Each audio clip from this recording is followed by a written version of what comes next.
മുൻ തിരുവിതാംകൂർ രാജകുടുംബം പൊങ്കാല ദിനത്തിൽ, ആറ്റുകാൽ പൊങ്കാല ദിനത്തിൽ നടത്തിയ ഒരു റോഡ് ഷോയുടെ ട്രോൾ പൊങ്കാല കഴിഞ്ഞിട്ടില്ല സോഷ്യൽ മീഡിയയിൽ. അതായത് കാർപ്പറ്റ് ബോംബിംഗ് പോലെയായിരുന്നു സംഭവം നടന്നുകൊണ്ടിരുന്നത് കഴിഞ്ഞ 2 ദിവസമായിട്ട്. ഇനി ഇങ്ങനെ ഒരു റോഡ് ഷോയ്ക്ക് അവർ ഇറങ്ങുമോ ഇല്ലയോ എന്നിപ്പം നമുക്ക് പറയാൻ കഴിയാത്ത അവസ്ഥയിലെത്തി. കാരണം ഇതിന്റെ റെസ്പോൺസ് കണ്ടെങ്കിൽ അനുകൂലിക്കാൻ എത്ര പേരുണ്ടായിരുന്നു, എത്ര പേരാണ് എതിരെ ട്രോളുമായിട്ട് വന്നിരിക്കുന്നത് ഈ റോഡ് ഷോയ്ക്കെതിരെ എന്നുള്ളത് നമ്മൾ മനസ്സിലാക്കുക. ഇപ്പോൾ അതുകൊണ്ട് ഇനിയിപ്പോൾ കുറച്ചൊന്ന് ഒതുങ്ങി നിൽക്കുമെന്ന് നമുക്ക് പ്രതീക്ഷിക്കാം. പിന്നെ സംഘപരിവാരങ്ങളും ഈ സത്യമൊക്കെ കുറേയൊക്കെ മനസ്സിലാക്കിയെന്ന് നമുക്ക് വിചാരിക്കാം. അതവിടെ നിൽക്കട്ടെ. ഇന്ന് വേറൊരു കാർപ്പറ്റ് ബൂമിങ് വന്നിട്ടുണ്ട്. അത് നമ്മുടെ സ്വന്തം ചൊറിയാൻ ഫിലിപ്പിനെതിരെയാണ്. ചെറിയാൻ ഫിലിപ്പിനെ ഇപ്പം ചൊറിയാൻ ഫിലിപ്പെന്നും ചൊറിയൻ ഫിലിപ്പും എന്നൊക്കെയാണ് സോഷ്യൽ മീഡിയയിൽ വിശേഷിപ്പിക്കുന്നത്. എന്തുകൊണ്ടാണ്? അദ്ദേഹം ഒരു പോസ്റ്റുമായിട്ട് വന്നിട്ടുണ്ട്, ഏറ്റവും പുതിയത്, ഞാൻ ജീവിച്ചിരിക്കുന്നത് തെളിയിക്കാൻ വേണ്ടി. അതിനെതിരെ കാർപ്പറ്റ് ബോംബിംഗ് ട്രോളാണ് നടക്കുന്നത്. എങ്ങനെ തകർത്തടിക്കുക, കാർപ്പറ്റ് വഴി താഴെ കൂടെ അടിച്ചങ്ങ് പൊക്കിക്കൊടുക്കുക എന്നുള്ളതാണ് കാർപ്പറ്റ് ബോംബിങ്. സോഷ്യൽ മീഡിയയിൽ ട്രോളിന്റെ കാർപ്പറ്റ് ബോംബിങ് പലപ്പോഴും വരും. അതൊന്നാണ് ഇപ്പം മുൻ രാജകുടുംബത്തിനെതിരെ വന്നതുപോലെ ചെറിയാൻ ഫിലിപ്പിനെതിരെ ഇന്നലെ ഇട്ടതിന് വന്നിട്ടുണ്ട്. എന്തൊരു മഹാനുഭാവലുമാണ് അദ്ദേഹം പറഞ്ഞിരിക്കുകയാണ്, കോൺഗ്രസിലെ ഗ്രൂപ്പുകൾ ഇല്ലാണ്ടായിരിക്കുന്നു, സമരാഗ്നി കോൺഗ്രസിന്റെ ഐക്യ കാഹളമായി മാറിയിരിക്കുന്നു. ഇത്രയും നല്ലൊരു കോൺഗ്രസ് സംസ്കാരം ഇതിനു മുമ്പ് ഉണ്ടായിട്ടില്ല. കാർപ്പറ്റ് ബോംബ് ചെയ്യാണ്ടിരിക്കാൻ പറ്റുമോ? ഇങ്ങനൊരു പോസ്റ്റ് ഇട്ടാൽ കോൺഗ്രസിൽ ഗ്രൂപ്പില്ലത്രേ. വന്ന കമന്റുകൾ കണ്ടു കഴിഞ്ഞാൽ നമ്മൾ ചിരിച്ച് അന്തം വിടും. ഇനി അദ്ദേഹം പോസ്റ്റിൽ പറഞ്ഞ പ്രധാന വാചകങ്ങൾ നമ്മൾ ആദ്യം ഒന്ന് കേട്ടു നോക്കുക. അതിന്റെ ടൈറ്റിലാണ് ഒരു വാർത്താക്കുറിപ്പ് പോലെ ഇട്ടിരിക്കുന്നത് ഫേസ്ബുക്കിൽ. കോൺഗ്രസ് പ്രവർത്തകരിൽ ഗ്രൂപ്പിസം ഇല്ല, ചെറിയാൻ ഫിലിപ്പ് പ്രഖ്യാപിച്ചു കഴിഞ്ഞു. കോൺഗ്രസ് പ്രവർത്തകരിൽ ഗ്രൂപ്പിസം ഇല്ല. നേരത്തെ ഉണ്ടായിരുന്ന 2-3 ഗ്രൂപ്പുകൾ ഇപ്പോൾ 9 ഗ്രൂപ്പായി എന്നാണ് നമുക്ക് മനസ്സിലാക്കാൻ കഴിയുന്നത്. 9 ഗ്രൂപ്പ്, അതൊക്കെ പറയാം. ഇനി അദ്ദേഹത്തിന്റെ പോസ്റ്റിലേക്ക് അദ്ദേഹം പറയുന്നത്, അനേക വർഷങ്ങൾക്ക് ശേഷം കേരളത്തിൽ കോൺഗ്രസിൽ ഒരിടത്തും പ്രവർത്തകരിൽ ഗ്രൂപ്പിസം ഇല്ല എന്ന് സമരാഗ്നി യാത്ര തെളിയിച്ചിരിക്കുകയാണ്. പോരെ, സംഘടനയുടെ ഉത്തരവാദിത്തം ഉറപ്പാക്കാൻ ഒരാളുടെ നേതൃത്വത്തിന് പകരം KPCC പ്രസിഡന്റും പ്രതിപക്ഷ നേതാവും സംയുക്തമായി നയിക്കുന്ന യാത്രയിൽ ഐക്യകാഹളം മുഴങ്ങുകയാണ്. ഐക്യകാഹളം. ഇരുമയാണെങ്കിലും ഞങ്ങൾ ഒറ്റക്കരളാണെന്നാണ് കെ സുധാകരനും VD സതീശനും പ്രഖ്യാപിച്ചിരിക്കുന്നത്. ഇതിന് കാർപ്പറ്റ് ബോംബിങ് വന്നില്ലെങ്കിൽ അത്ഭുതപ്പെടാനുണ്ടോ? വരാതിരിക്കുമോ? എന്തായി ഐക്യകാഹളം? ജാഥ അവിടുന്ന് തുടങ്ങി, കാസർഗോഡ് നിന്ന് തുടങ്ങി, സമരാഗ്നി അങ്ങനെ അഗ്നിയായിട്ട് ഇങ്ങനെ വന്നുവെന്ന് ആലപ്പുഴ എത്തിയപ്പോഴേക്കും അത് മാറി തെറിയാഗ്നിയായിട്ട് മാറിയ കഥ നമ്മൾ കണ്ടതാണ്. കഥയല്ല സംഭവം. പിന്നെ 2 പേരും ഒരുമിച്ച് വാർത്താ സമ്മേളനം ഇല്ല. പത്തനംതിട്ടയിലെ സംയുക്ത വാർത്താ സമ്മേളനം റദ്ദാക്കി. VD സതീശൻ വാലും ചുരുട്ടി ഓടി അതുവഴി. ഞാനില്ല എന്ന് പറഞ്ഞ് അങ്ങേര് സ്വയം നടത്തിക്കോട്ടെ എന്ന് പറഞ്ഞാല് കുമ്പക്കുടി KPCC പ്രസിഡന്റ്. ഇതാണ് ഐക്യകാഹളം. എന്താണ് ഇതിന് പറയുക? അപ്പോ ഈ ഒരു പോസ്റ്റ് ഇട്ടതിലൂടെ എന്താണ് പിന്നെ ചെറിയാൻ ഫിലിപ്പ് ഉദ്ദേശിച്ചതെന്ന് ഞങ്ങൾക്ക് മനസ്സിലാവുന്നില്ല.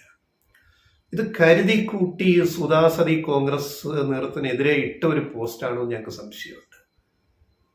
ശരിക്കിട്ട് പാര പണിയുകയാണോ VD സതീശനും കെ സുധാകരനും എന്ന് ചെറിയാൻ ഫിലിപ്പ് എന്ന് ഞങ്ങൾക്ക് സംശയമുണ്ട്. ഒന്ന് കോൺഗ്രസിലേക്ക് തിരിച്ചു പോയിട്ടും സ്ഥാനമാനങ്ങളൊന്നുമില്ല. ഒരു രാജീവ് ഗാന്ധി പഠന കേന്ദ്രത്തിന്റെ എന്തോ ഒരു അതൊരു കടലാസ സംഘടനയാണ്. അവിടെ ഒരു പഠനം, ഒരു മണ്ണാങ്കട്ടി അവിടെ നടക്കുന്നില്ല എന്ന് ജനങ്ങൾക്കറിയാം, ബോധമുള്ളവർക്കറിയാം. അപ്പൊ അതിന്റെ എന്തോ ഡയറക്ടർ എന്നൊക്കെയാണ് പറയുന്നത്. പുള്ളിക്ക് ലോക്സഭയിൽ ഇത്തവണ സീറ്റ് കിട്ടിയില്ല. ഇനി വരുന്ന രാജ്യസഭാ സീറ്റ് കിട്ടുമെന്ന് യാതൊരു ഉറപ്പുമില്ല. പിന്നെ ആകെ നിരാശനാണ്. വലിയ കാര്യമൊന്നുമില്ല. ഇന്ദിരാഭവനി വന്ന് കുറച്ച് നേരം ഇരിക്കും, പോവും. അപ്പോൾ അദ്ദേഹത്തിന്റെ രാഷ്ട്രീയ ഭാവി എവിടെ ചെന്നെത്തി എന്നുള്ളത് നമുക്ക് ഊഹിക്കാൻ പറ്റും. അപ്പോൾ ഇടയ്ക്കൊരു പോസ്റ്റ് ഇട്ടിട്ട് ഞാൻ ഇത് ചെയ്തിരിക്കുന്നു എന്ന് അപ്പൊ പക്ഷേ ഇത് പാരയാണി പോസ്റ്റ് എന്നാണ് ഞങ്ങൾക്ക് മറ്റൊരു രീതിയിൽ തോന്നുന്നത്. കാരണം ഈ സാധാരണ ഈ ജാഥയ്ക്ക് ഒരാളാണ് ക്യാപ്റ്റൻ. ഇപ്പൊ രാഷ്ട്രീയ നേതാക്കളുടെ പദയാത്ര ഇലക്ഷൻ വരുമ്പോൾ ഇങ്ങനെ തെക്ക് വടക്ക് യാത്രകൾ വരുമല്ലോ, പല പാർട്ടികളുടെ യാത്രകൾ വരും. അപ്പോൾ അടുത്ത കാലത്ത് ഏറ്റവും ശ്രദ്ധിക്കപ്പെട്ടത് ഗവൺമെന്റ് നടത്തിയ ഒരു നവകേരള സദസ് യാത്രയാണ്. അതുകൂടാതെ അവിടെയും അതിന്റെ ക്യാപ്റ്റൻ ഒരാളാണ്, അത് മുഖ്യമന്ത്രിയാണ്. ഈ രണ്ട് ക്യാപ്റ്റന്മാർ ഒരു ജാഥയ്ക്ക് വന്നാൽ അത് ശുഭകരമാകില്ല എന്നുള്ള തെളിവാണ്. ആലപ്പുഴയിൽ അത് പിന്നെ അത് തെറിജാഥയായിട്ട് അതപ്പതിച്ചു പോയതിന്റെ കാര്യം എവിടെയാണ്. രണ്ട് ക്യാപ്റ്റൻ ആകുമ്പോൾ ഈഗോ ക്ലാഷ് ഉണ്ടാവും. അപ്പൊ ഈ ഒരു മണ്ടത്തരം കോൺഗ്രസ് എന്തിനാണ് ചെയ്യുന്നത്? ഇതപ്പൊ കെ സുരേന്ദ്രൻ ഒരു പദയാത്ര നടത്തുന്നത്, അതിന് വലിയ റെസ്പോൺസ് ഒന്നും ഇല്ല കെ സുരേന്ദ്രൻ ആയതുകൊണ്ട്. എന്നാലും ഒറ്റ ക്യാപ്റ്റനേ ഉള്ളതിനകത്ത് കെ സുരേന്ദ്രൻ മാത്രം, വേറെ ആരെയും ഇരട്ട ക്യാപ്റ്റന്മാരൊന്നും ഇല്ല, അല്ലെങ്കിൽ രണ്ട് ക്യാപ്റ്റന്മാരൊന്നും ഇല്ല, ഒറ്റ ക്യാപ്റ്റനേ ആയിട്ടുള്ളൂ. മുഖ്യമന്ത്രിയുടെ യാത്രയ്ക്ക് ഒരു ക്യാപ്റ്റൻ ഉണ്ടായിരുന്നു. ഈ സുധാസതി കോൺഗ്രസിന് രണ്ട് ക്യാപ്റ്റനെ വെച്ചതിലൂടെ തന്നെ അത് അപ്പോഴത്തന്നെ അവിടുത്തെ പ്രശ്നങ്ങൾ വലുതായി കഴിഞ്ഞു. ഇതെവിടെ എത്തിച്ചേരും? തിരുവനന്തപുരത്ത് പാറശാല എത്തുമ്പോൾ എന്താകുമെന്ന് പകുതി വഴി എത്തിക്കഴിഞ്ഞപ്പോൾ തന്നെ, ആലപ്പുഴ എത്തിയപ്പോൾ തന്നെ നമുക്ക് മനസ്സിലായി. അതായത് ക്യാപ്റ്റന്മാർ തമ്മിൽ തെറിവിളിയിലേക്ക് കാര്യങ്ങൾ എത്തി. മൈ ഡിയർ എന്നാണല്ലോ ഇപ്പൊ വിളിക്കുന്നത് എന്ന് കെ മുരളീധരൻ വ്യാഖ്യാനിച്ചു. അത് മറ്റൊന്ന്. ആ വിളിച്ചതിൽ കെ സുധാകരൻ വിളിച്ചതിൽ തെറ്റില്ലെന്നാണ് കെ മുരളീധരൻ പറഞ്ഞിരിക്കുന്നത്. മൈ ഡിയർ എന്നതിനങ്ങ് എടുത്താൽ പോരെ, മൈ ഡിയർ. പിന്നെ അതിനുശേഷം പറയുന്ന വാക്ക് തമിഴില് രോമത്തിന് പറയുന്ന വാക്കാണ്. അതിനെന്താണ് കുഴപ്പം? തമിഴില് രോമത്തിന് പറയുന്ന വാക്കാണത് എന്നാണ് കെ മുരളീധരൻ വ്യക്തമാക്കിയിരിക്കുന്നത്.